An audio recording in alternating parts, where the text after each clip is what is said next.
জনপ্রিয় পাকিস্তানি অভিনেতা আহাদ আসছেন বাংলাদেশে। নিজের ইনস্টাগ্রাম স্টোরিতে একটি নোট ও ভিডিও বার্তা দিয়ে নিজেই এ তথ্য নিশ্চিত করেছেন অভিনেতা।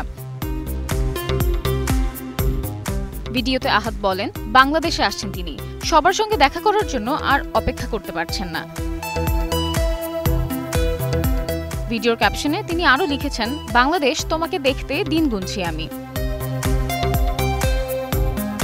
অভিনেতার বাংলাদেশে সফরের খবর ছড়িয়ে পড়েছে সামাজিক মাধ্যমে, উচ্ছ্বাস সকল ভক্তদের মাঝে। জানা গেছে, একটি বিশেষ উদ্বোধনী অনুষ্ঠানে যোগ দিতে ঢাকায় আসছেন এই জনপ্রিয় অভিনেতা।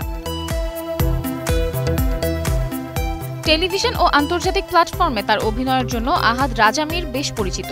বিশেষ করে ইয়াকিন কা সফর ও আহদ এ ওয়াফা নাটকে তার অভিনয়ের জন্য বিপুল জনপ্রিয়তা পেয়েছেন তিনি। শুধু দক্ষিণ এশিয়াতেই নয়, নেটফ্লিক্সের জনপ্রিয় সিরিজ রেসিডেন্ট ইভিলে অভিনয় করে আন্তর্জাতিক অঙ্গনেও পরিচিতি লাভ করেছেন আহাদ। Samiha Majumdar, star news.